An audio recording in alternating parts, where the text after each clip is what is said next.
buhay na ginamit para kay Kristo ay buhay na kailanman ay hindi kukupas. Ang aking panalangin, mga magulang, mga kapatid, may we choose, mas piliin natin maging wise builder at itanim ang buhay natin in the solid foundation, solid rock foundation, who is our Lord Jesus Christ. The title of the message that I would like to share with you on our Communion Sunday is The Builders and Their Houses. The Builders and Their Houses. Now, the Sermon on the Mount is one of the most written portions of the Scripture.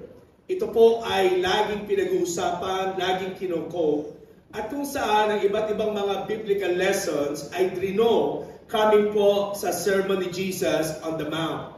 It is the longest teaching of Jesus recorded in the Bible. Now, a true interpretation of the sermon involves at least three things. Nahahati po sa tatlo ang pagtuturo ng sermon na ito. Una, this was part of Jesus' message about the good news of the kingdom of God.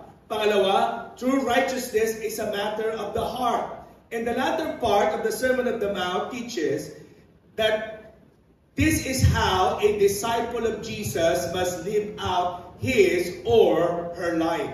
And what we are going to talk about this morning is the final section.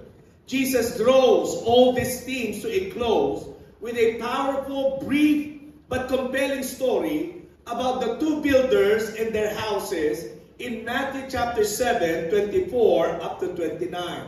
Now, let me ask you an important question this morning. What are you building in your life? Ano ang binibuild mo sa iyong buhay? Ano ang itinatayo mo sa iyong buhay? Ano ang itinatatag mo sa iyong buhay?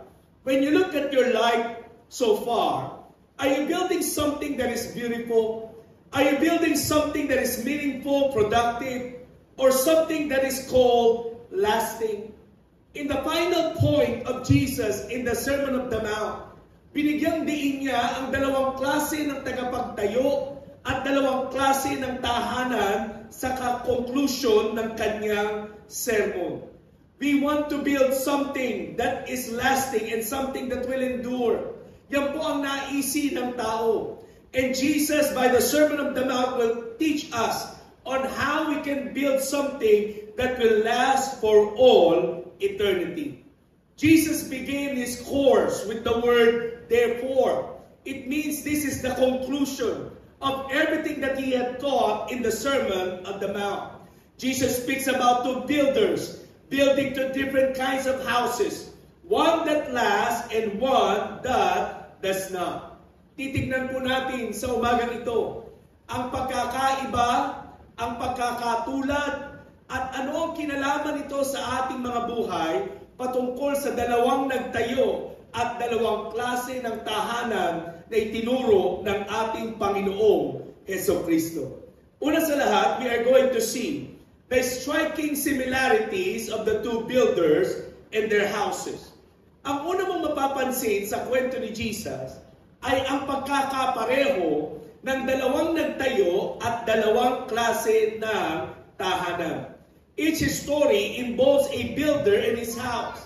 And Jesus even uses many identical phrases to describe both.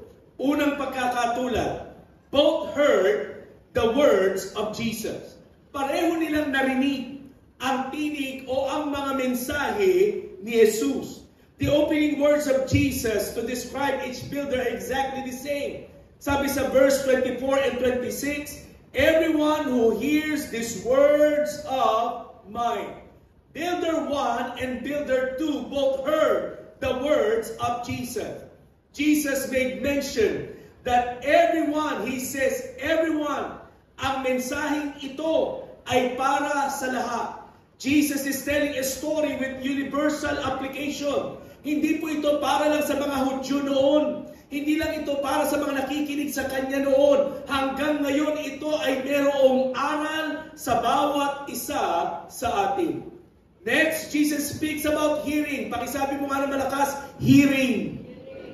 Now, the Bible tells us that hearing is important. You've got to hear the message of Christ before you put your faith in Christ. In Romans chapter 10, it says, here faith comes from hearing and hearing of the Word of God. Mahalaga sa pananampalataya ang ating pong pakikinig. And finally, Jesus speaks about these words of mine. Binibigyan din po dito na hindi ito basta turo ng isang guro. Hindi po ito basta sinabi ng isang tao. Ang mga katagang ito, ang aral na ito, ay nagmula mismo sa ating Panginoong Jesucristo.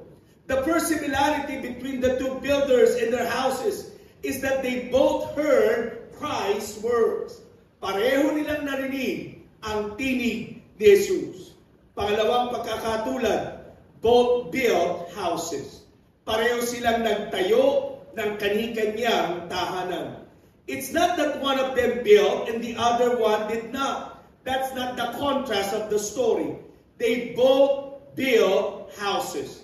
And that's important to notice pagdating sa mga buhay natin. Why? We are all building something in life. Lahat tayo may binibuild sa buhay. Pakisabi sa katabi mo, lahat tayo. Each and every one of us, we are building something in life. We are all building life. You are building your life. I am building my life. The person next to you is building his or her life. Step by step, stone by stone, decision by decision, minute by minute, day by day, we are building a life. Bawat sandali sa buhay natin, tayo po ay may binibuild sa ating pong pagkatao, may binibuild sa ating pong mga buhay. And let me tell you that we only get one chance, one opportunity to do it, and we don't want to waste it. Hindi po magagawa ng tao na bumalik. Walang pwedeng bumalik. Pag pumantay na ang mga paa natin, tayo ay haharap sa Panginoon. And nobody can go back to rebuild his life. Nobody. So anong tinuturo nito sa atin? Habang may pagkakataon tayo ngayon, ayusin natin kung paano natin i-build ang ating mga buhay. You know, 1 Corinthians made mention, each one should be careful how he builds. Be careful. Tell to the person next to you, be careful.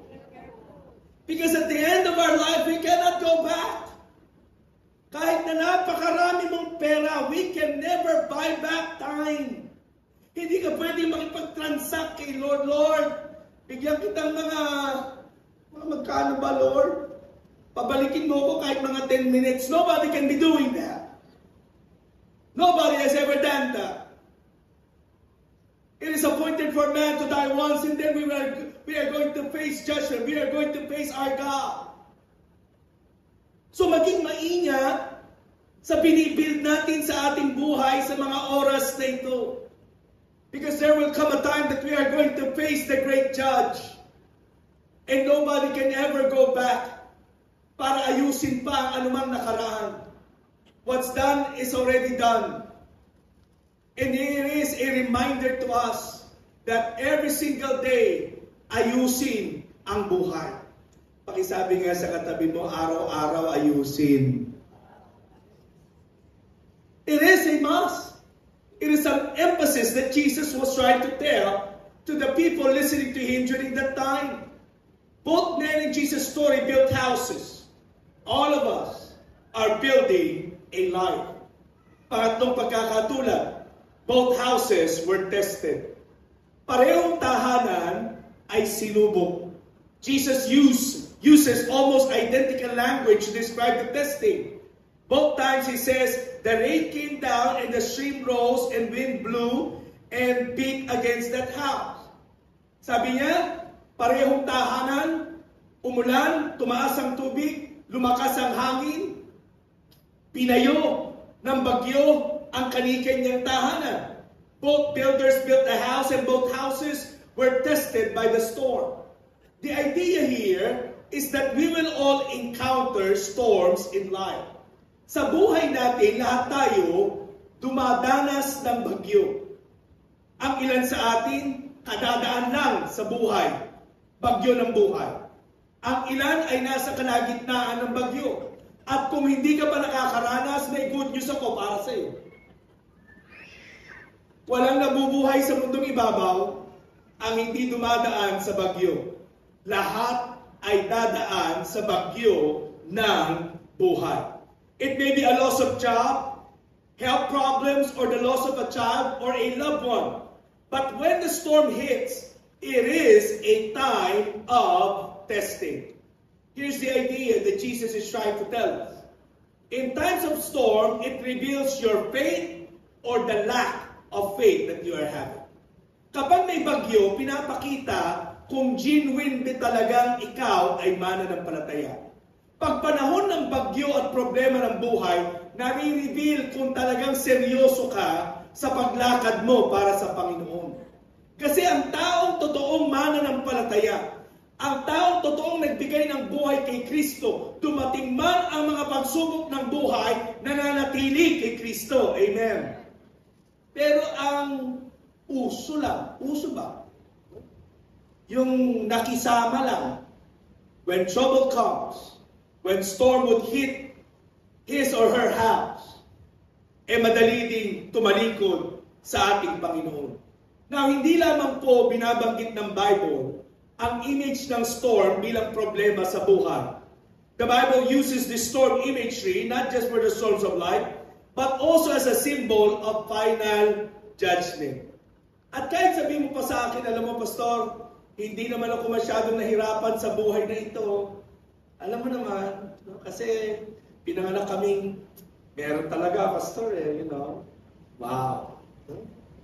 Alam mo, Pastor, medyo nakaangat ako sa laylayan no? Hindi ako masyadong naghihirap sa mundong ito. But listen, brothers and sisters, I'm not trying to scare you, but I'm just trying to tell you what the Word of God is saying. Each and every one of us will face a day na haharap tayo sa ating pong manlilikha. At sa judgment day na iyan, will your life endure or will it collapse? Sa pagharap natin sa Panginoon, sa ating pong manlilikha, tayo ba ay karapat-dapat o hindi karapat-dapat? Sabi ni Charles Spurgeon, whether your religion be true or false, it will be tried. We must all face a storm of final judgment, and everyone will be tested in that day. Wala pong exception sa panahong iyan. Lahat tayo. Pakisabi nga sa katabi, lahat tayo. Okay? Wala pong special na passes sa pagharap natin sa Panginoon. Alam niyo, meron pong mainam na dinudulot pag may kasama kang senior na bumabiyahe. No? Pag may kasama kang senior, imbis na pipila ako, hindi na ako pumipila. Na ito, sa atin lang ha. Nung pong mga nakaraang linggo, kasama ko po si Bishop Dave, yung ating senior pastor. Sinama niya po ako sa MB Good News. Sumakay ako doon sa malaking hindi yata bangka yun, ang laki. 100 katao ang kasya doon. No? Sinama niya ako doon. Pero bago kami pumunta doon sa MB Good News sa Puerto, pabiyahe muna kami through plane from Manila going to Tacloban. Ang kagandahan, pag may kasama kang senior, boarding pass group number 4 ako. Ibig sabihin, isa ako sa mga pinakahuling sasakay sa eroplano. Pero si Pastor Dave, senior siya. Wala siyang pila-pila. Dire-direct siya. Ang kagandahan nang ako ang kasama niya, automatic accompanying a senior. Hindi din ako pumipila. Sasabihin ko lang sa kanya, Pastor, amin na yung bag mo. Bakit yun? Amin na yung bag mo. Ako may dala ng bag. Kahit na may sarili akong bag, dala ko yung bag niya. Para pag tinanong, Sir, accompanying a senior. So to speak, meron kang pass para ma-exempt ka. Kahit na dun sa Prisking, sa Kapkap, inabutan kasi kami ng closing ng gate eh. Nagtatatakbo kaming dalawa. Imagine ninyo, may dalawang lalaking tumatakbo sa airport para lang abutan yung aeroplano. Pati yung Prisking. Okay? May pass.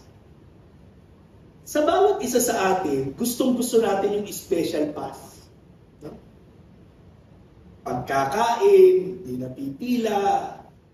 Lalo na pag mga senior, 20%, malaki din yun. Ha? Okay? Gusto natin may special pass. Kaya lang, ito yung malaking kaya lang. Paghaharap na tayo sa Panginoon, wala kang ID na pwedeng gamitin. Walang special pass kay Lord. Pakisabi nga sa katabi mo, walang special pass. All of us will face judgment on that final day. All of us. Our lives will be tested. Our faith, our life will pass through the fire. Pakitanong nga yung katabi mo, okay ka lang ba? It will. That's what the Bible tells us. That's what Jesus was trying to tell his listeners during that time. That's the third similarity. Both houses were tested. Now, kung nakita natin yung pagkakapareho, tignan naman natin yung tatlong pagkakaiba ng builders at ng kani-kanyang mga tahanan. Secondly, the noticeable differences of the two builders and their houses. Now, sino po sa inyo ang mahilig magbasa ng dyaryo noon? Pakitaas po ang kamay. Okay? Nagbabasa ng dyaryo. Kaunti lang ang lumang tao dito. Alam niyo, itong kongregasyon na ito ang pinakabatang generation. No? Iilan lang ang nagjadyaryo. No? Na isa po ako sa mga mahilig magbasa ng dyaryo noon. Hindi po dahil mahilig ako sa balita. Ako po ay mahilig sumagot ng crossword. Yung likod ang pinupuntahan ko kagad. At isa sa mga features ng mga dyaryo noon, yung spot the difference. Alam mo yun? Yung magkamukhang picture, pero hahanapin mo yung pagkakaiba. Sa ganong klase ng dyaryo, medyo kailangan mo talagang tignan 2 beses, 3 beses, para makita mo ang pagkakaiba. Dito sa kwento ni Jesus, hindi niya tinago ang pagkakaiba. You don't have to make a second look. Jesus stated the obvious differences nung dalawang builders at ng kanilang dalawang tahanan. Now, una, one put Jesus' words into practice and the other did not. Yan yung unang pagkakaiba. Yung unang nakapakinig ng salita ni Jesus, in-apply niya ito, ginawa niya ito. Yung pangalawang nakarinig, hindi niya man lang ito prinactice sa kanyang buhay. In verses 24 and 26, binanggit doon, everyone who hears these words of mine and does them. Everyone who hears these words of mine and does not put them into practice. The main difference here is what the listeners do with what they hear. Ano ba ang ginawa ng mga nakapakinig sa kanilang napakinggan? Jesus does not say, he who hears and understands. He did not say, he who hears and admires. Hindi rin sinabi ni Jesus that he who hears and believes. Rather, Jesus said, he who hears and does. Ang nakapakinig at ginawa ang kanyang napakinggan. Both builders heard Christ's words, but the first builder puts Jesus' words into practice, while the second did not. Hearing is important, but it is not enough. Oo, mahalagang nakikinig ka, pero hindi sapat ang basta ka lang nakinig. Reading your Bible is important. Going to church is important. Listening to sermons, they are all important. But what are you going to do with what you're hearing? Sunday after Sunday, nakaririnig tayo ng sermon. Sunday after Sunday, binabasa sa atin ang Bible. Sunday after Sunday, you're hearing a pastor preaching of the Word of God. What are you going to do with it? Hindi po ito basta lang sinulat sa journal. Hindi po ito basta tinype lang sa tablet o sa smartphone na mayroon ka. Hindi lang po ito basta attendance na check, nakapagsimba ako, nakapakinig ako ng Word of God. What are you going to do with the things that you're hearing from this pulpit? What are you going to do with what you're reading every single day? What are you going to do?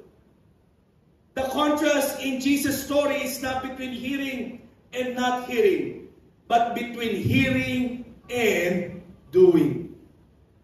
Alam niyo, hindi po tayo naliligtas o naligtas dahil sa mga ginawa natin. Pero maliwanag din na sinasabi ng salita ng Diyos na ang totoong ligtas, ginagawa ang salita ng Diyos. Pakisabi nga sa katabi, ginagawa. It's not just about hearing. The problem with us, we enjoy listening, but we are not into practicing what we are hearing. Some of us would even remember the jokes. Ayan nga pala preach ni Pastor, basta nakakatawa. Saan galing? Sa Bible? Saan pa? But when you begin to ask the person, you may be amused, you may be blessed, so to speak, with the message, but what are you going to do with it? Ang binibigyang importansya ni Jesus ay hindi lang basta nakapakinig, kundi handa kang gawin ito sa iyong buhay. Pakisabi sa katabi, gawin natin. Following Jesus is one of the evidences that we truly believe in Him. Are you following Jesus? Are we obedient to His Word? Yan yung malaking pagkakaiba, unang malaking pagkakaiba na binanggit ni Jesus doon sa builders na kanyang kinukwento. Pangalawang pagkakaiba, one was wise and the other was foolish. Jesus called one of them wise and the other man foolish. In the Sermon of the Mount, meron pong dalawang kategori ng tao na sinabi ni Jesus. One that is walking on the wide road. Yung wide road, sila po yung nabubuhay sa kanilang mga sarili. Sila po yung nabubuhay ng walang kabanalan, yung kanilang gusto na mumuhay sa kasalanan. Ang sinabi naman ni Jesus na one who is walking on the narrow road. Ito yung mas pinipili si Jesus. Pinipili ang kanyang salita. Pinipiling lumakad sa Panginoon kahit gaano kahirap. Okay? At the Sermon of the Mount, in the conclusion, may binanggit si Jesus na dalawang klase ng tao. The wise and the foolish. Now, tatanungin mo ako, Pastor, paano mapunta sa wise category? No? Siyempre, wala naman sa atin siguro magtataas ang kamay. Gusto ko sa foolish, Pastor. All of us would want to be falling on the wise category. How can you become wise? Jesus told us how we can become wise. We can become wise if we hear the Word of God and puts them into practice. Pag narinig at ginagawa, ina-apply ang salita ng Diyos, ang tawag sa iyo, wise. Pakisabi nga sa katabi, wise. Now, ang sabi ni Jesus ito, kung gusto mong mag-fall sa kategory ng foolish, pakinggan mo ang salita ng Diyos at huwag mong gawin ang tawag sa iyo sa Tagalog, hangal. Ang ganda kasi pag English, foolish. O yan ka, foolish. Sa Tagalog, masakit eh, hangal.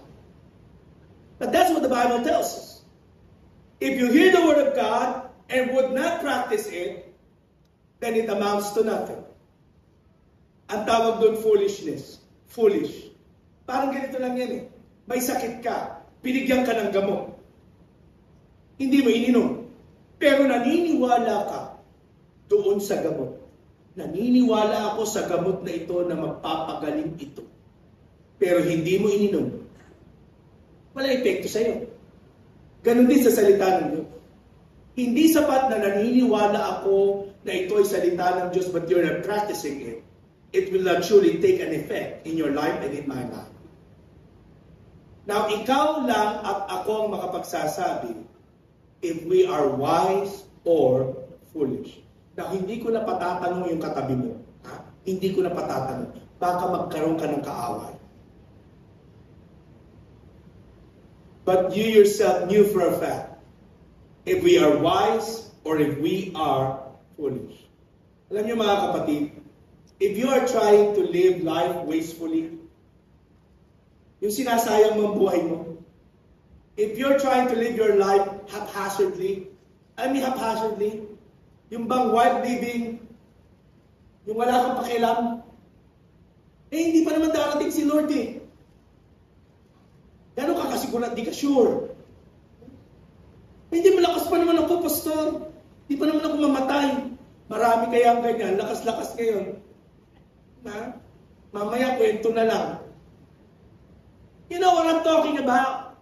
Nobody can be sure about life. Nobody can be sure that we're alive today and we're alive tomorrow. Nobody can be sure about that. So don't live like a fool. Live your life wisely. Huwag sayangin ang panahon na ang salita ng Diyos ay hindi natin ma-apply sa ating mga buhay. Every single day. Live a sure kind of life. Pakisabi nga sa katabi, ganun dapat mabuhay. Tignan mo yung katabi mo, huwag kang mag-alala, di ka naawayin. Nasa church pa siya.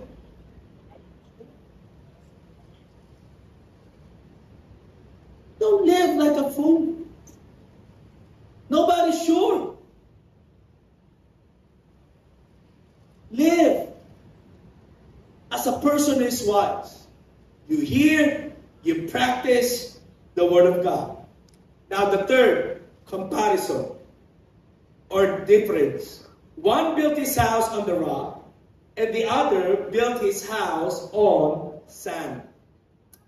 Yung isa, tinayo yung bahay niya sa batuhan, at yung isa, tinayo niya yung bahay niya sa buhanginan. Now, both houses probably look the same from the outside. Ganyan ng mga subdivision ngayon, di ba, magkakamukha.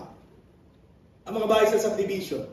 Magkakamukha ng pintura, magkakamukha ng bintana, kaya ka madaling maligaw kasi magkakamukha sila. Pati yung garden, magkakamukha. Maaring use your holy imagination. Siguro ganito yung bahay ng dalawa. Magkamukhang magkamukha. But there was a major difference hidden from human eyes. And that was the foundation. Now, alam nating lahat, kung ikaw ay magtatayo ng bahay o nung kung anumang gusali, the foundation is the most important part of the house. The foundation. Kahit nakaganda ng iyong tiles. No? Alam mo, pastor, ang sahig namin, granite. Ayun naman. Tsaka ang ganda-ganda kaya ng countertop namin, pastor. You know? Alam mo yun, yung meron kang kusina, tapos may countertop, may high chair, you know, pastor.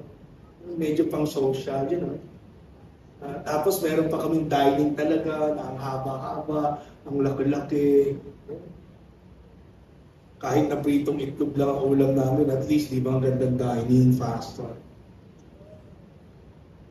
Now, you might be telling me you have the most expensive appliances inside your house. You may be having the most elegant furniture in your house. At ang gaganda na ngayon mga inodoro. Ergonomic na ang mga inodoro ngayon. Pag napunta ka ng mga pagawaan, yung mga bilihan na dyan sa Wilcon, o kaya sa anumang Home Depot, punta ka dun, yun sa CR, yung pang CR, matutuwa ka. Iba-ibang klase ng inodoro. Sa atin, sa mga lumang tao, basta meron, okay na. Sa mga nakakaangat, iba-iba. Meron na pala ngayong inodoro na pag umupo ka, para ka nakaupo sa sofa. Comfortable.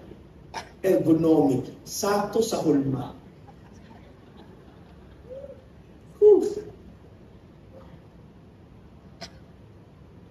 Meron bang boys to man wash? Shh, paano ko inuupo ka, no?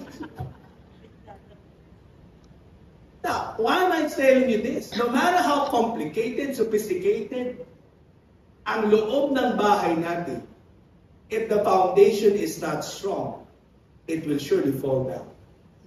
It will surely fall down.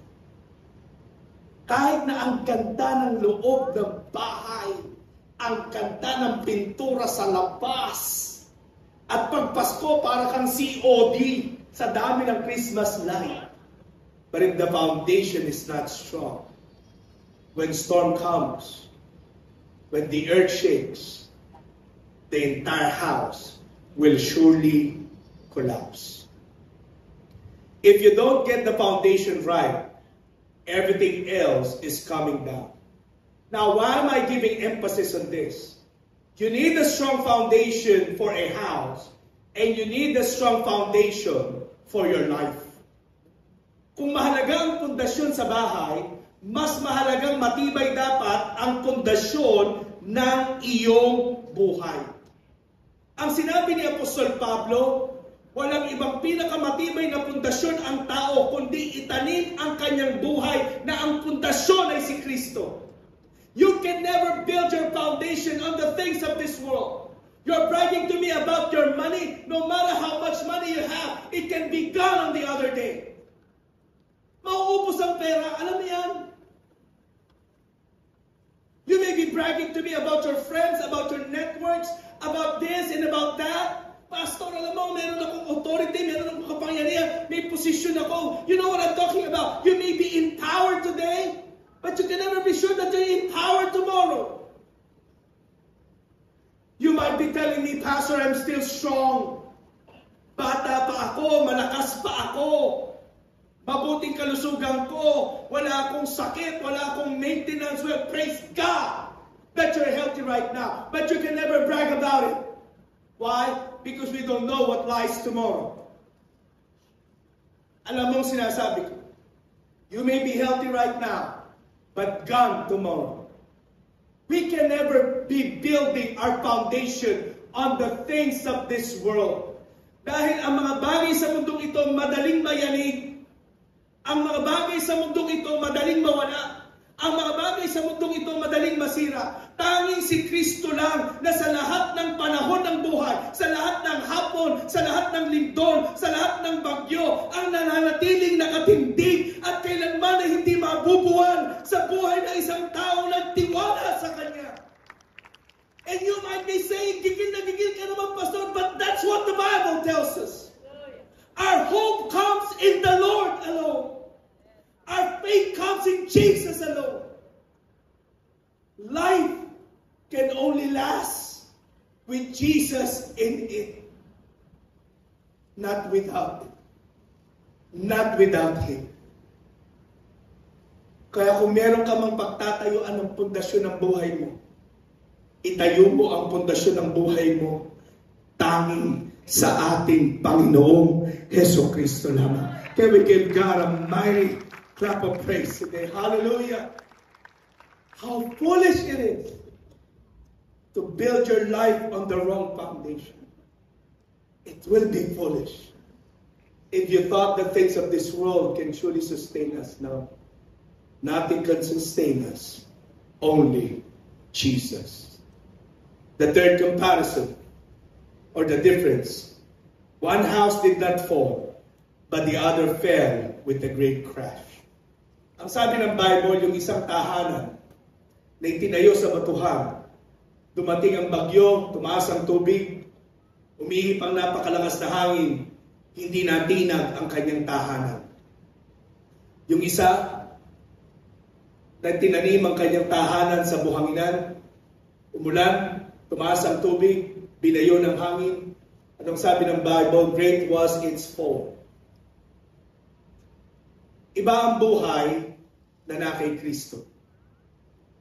At iba ang buhay na ang niyayakap ay mga bagay ng mundong ito.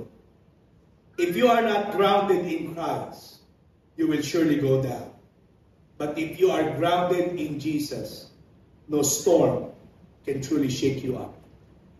Walang bagyo, ang pwedeng yumanig sa iyo. Walang bagyo ang pwedeng magpabagsak sa iyo. Now lastly, we have our communion. The people's response to Jesus' sermon. Ano ang naging response ng mga tao nung narinig nila ang mensahe ni Jesus? Magmula noong umpisa ng Sermon on the Mount hanggang sa conclusion. The Bible tells us they were amazed. Manghang-mangha sila. To be struck out of your senses, to be dumbfounded. Sa atin, sa panahon natin ngayon, siguro habang nakikinig kay Jesus, nakanganga. The crowds were amazed at the content of His teaching. Bakit sila namangha sa laman ng sermon ni Jesus? Because Jesus taught about character. Jesus taught about influence. Jesus taught about righteousness. Jesus taught about motivation. Jesus taught about relationship. And Jesus taught about destiny. Ibig sabihin, lahat ng aspeto ng buhay ng tao, binanggit ni Jesus doon sa Sermon on the Mount. He mentioned every aspect of a human life. That's why these people, they were amazed. Ngayon lang sila nakapakinig ng ganong sermon na lahat ng aspeto ng buhay nila ay nagawang ipaliwanag ni Jesucristo.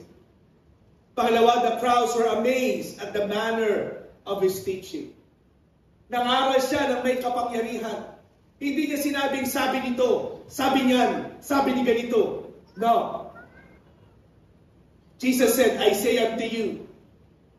Jesus was speaking with authority. Why? Because He is the Son of the living God. He has all the authority to speak God's word. And the Bible tells us that He Himself is the Word. Siya mismo ang salita. Kung kaya't gano'n na lamang kapangyarihan na meron siya sa pagpapahayag ng mga salita. Now, interesado tayo sa respond ng mga tao noong kanyang kapanahunan. Namangha sila. Pero ikaw ngayon sa umagang ito, what will be your response to the sermon of Jesus? What will be your response? Is this message going to be another Sunday sermon in your diary?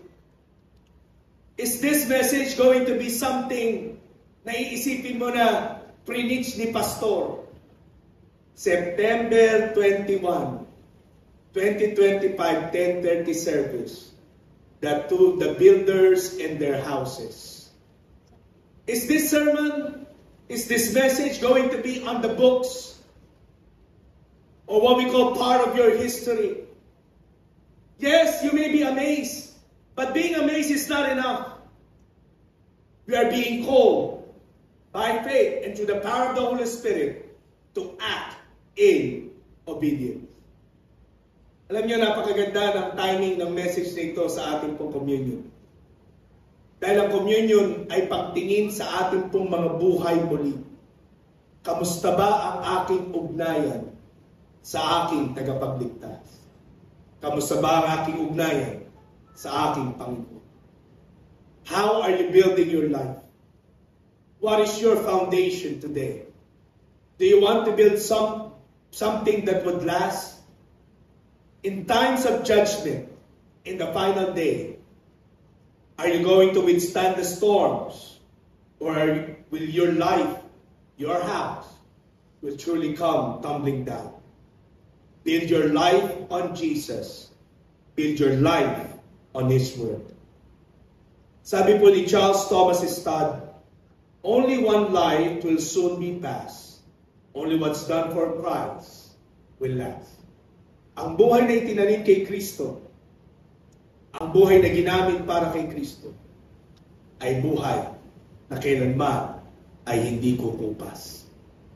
Ang aking panalangin, mga magulang, mga kapatid, as we had heard the message about the two builders, may we choose, mas piliin natin maging wise builder at itanim ang buhay natin in the solid foundation, solid rock foundation, who is our Lord Jesus Christ.